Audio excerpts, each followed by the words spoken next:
Year Haq private limited presents ఎగిరిపో పాడైపోయేని గూడు. Written by Bejjarapu Vinod Kumar. Narrated by Tejaswi. ఎగిరిపో పాడైపోయేని గూడు. ఆ పాప మాట్లాడుతుంటే నాకు స్వాతి చిప్పల్లోంచి ముత్యాలు రాలుతున్నట్లుగా అనిపిస్తుంది.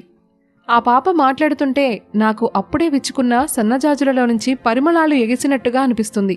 ఆ పాప మాటలు పల్లాన్ని మాత్రమే ఎరిగిన సెలయేటి సడిలా అనిపిస్తుంది. ఆ పాప అంత అందంగా ఉండదు. మాసిపోయిన బట్టలతో మధ్యతరగతి కన్నా దిగువ స్థాయికి ప్రతినిధిలా కనిపిస్తుంది. ఆమె కళ్ల మాటను మాత్రం ఎన్నెన్ని ఆలోచనలు ఊరుతూ ఉంటాయో, శూన్యంలోకి జారుతూ ఉంటాయో. సార్, ఈరోజు మీ లీజర్ పీరియడ్లో సెకండ్ క్లాస్లో కూర్చోరాదు అంది ఒకరోజు మా హెడ్ మిస్ట్రెస్. సారీ టీచర్ అన్నాను. నాకు చిన్న క్లాసులంటేనే చికాకు. అయినా ఎందుకో అప్రయత్నంగా 3వ పీరియడ్లో వెళ్ళి 2వ తరగతిలో కూర్చున్నాను.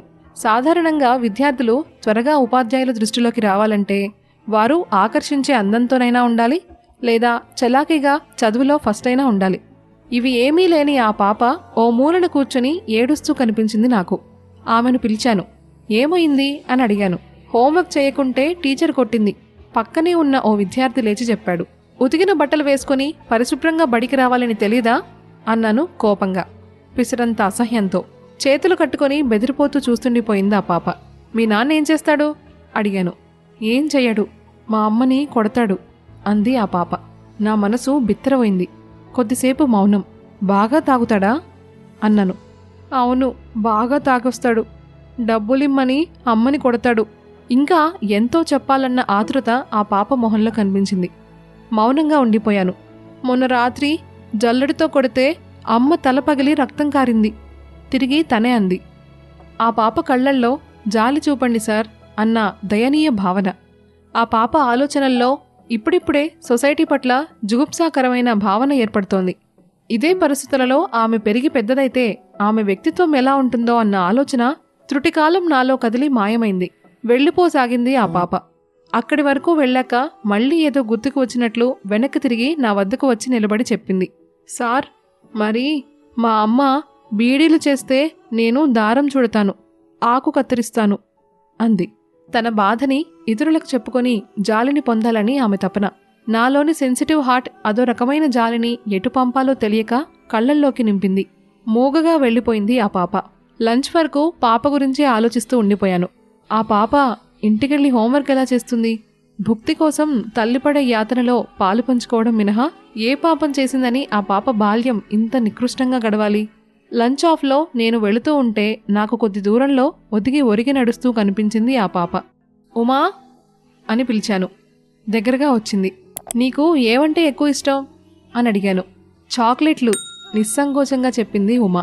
పక్కనే ఉన్న పాన్ డబ్బాలో కొన్ని చాక్లెట్లు కొనిచ్చాను. వెళ్ళిపోయింది. 2 రోజులు గడిచాయి. ఆ 2 రోజులు 2వ తరగతి గదివైపునకు వెళ్ళలేకపోయాను. నాకో చిన్న అనుమానం. ఆ పాప తండ్రికి మరో భార్య ఉండి ఉంటుందని. 3వ రోజున ఆ పాపను పిలిచి అడిగాను. మీ నాన్నకు ఇంకో భార్య ఉందా అని. అవును, ఎప్పుడూ అక్కడికే వెళ్తాడు. బాగా తాగి వచ్చి మా అమ్మని కొడతాడు అంది ఉమా. నిన్నెప్పుడైనా కొట్టాడా అడిగాను. ఓ, ఆ కళ్లల్లో అదే నిష్కల్మత్వం. రోజులు గడిచిపోసాగాయి. ఆ పాప కుటుంబం గురించి ఆలోచిస్తేనే నా గుండె అలవి కాని ఆవిరిసెగల తాకిడితో పెళ్ళుబికిన లావా అయ్యేది. స్వయంగా తనను తాను పోషించుకుంటూ తన సంపాదనతోనే భర్తను కూడా పోషిస్తూ, భర్తనే కాకుండా భర్త ఉంచుకున్న దాన్ని కూడా పోషిస్తూ, చివరికి భర్త చేతిలో చావు దెబ్బలు తింటూ ఆ స్త్రీ భర్త పంచనే పడి ఉండేటట్లుగా కట్టుబాట్లను ఏర్పరిచిన ఈ సొసైటీని ప్రతి క్షణం అసహించుకునేవాడిని. ఏదో ఆవేశం రగులుకొని పైకెగిసి చివరకు గుండెలోనే బూడిదై మిగిలిపోయేది. నా నిస్సహాయతకు ఏడుపొచ్చేది. పరిష్కరించ సాధ్యం కాని సమస్యలను పట్టించుకోకపోవడం మంచి పద్ధతి. రోజులు గడుస్తున్న కొద్దీ ఆ పాప విషయం గురించి ఆలోచించడం మానేసి ఎస్కేప్ కాసాగాను. ఏ రోజైనా ఆ పాప నాకేసి దీనంగా చూస్తే బాధాతప్త హృదయంతో స్టాఫ్ రూమ్కి వెళ్లి ఇతర విషయాలపై దృష్టి కేంద్రీకరించేవాడిని. కొద్ది నెలలు గడిచాయి. ఉన్నట్టుండి ఆ పాప బడికి రావడం మానేసింది. కాస్తంత రిలీఫ్ ఫీల్ అయినా ఏదో కోల్పోయానన్న బాధ కొద్దిగా నన్ను కుదిపింది. సంవత్సర కాలం గడిచింది. ఆ సంవత్సర కాలంలో ఆ పాప విషయం దాదాపుగా మర్చిపోయాను. ఒకరోజు అనుకోకుండా నాకు తారసపడింది ఆ పాప. స్కూల్ అసిస్టెంట్గా ప్రమోషన్ రావడంతో నన్ను తీసుకెళ్లి జగిత్యాల ఓల్డ్ హైస్కూల్లో వేశారు.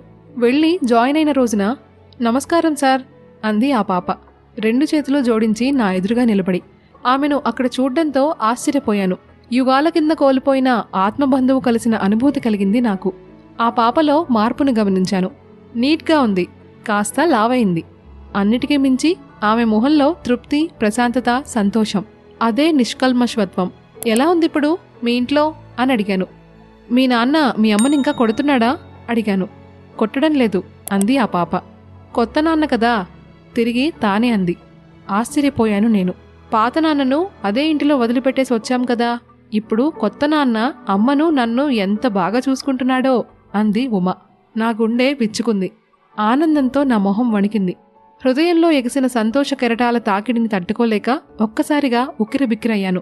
ఆ పాపను తీసుకెళ్లి ఆ పాప వడిలో చాక్లెట్లు నింపసాగాను. అలా నింపుతూనే ఉండిపోయాను. This has been a Earhook private limited production of ఎగిరిపో పాడైపోయిన గూడు.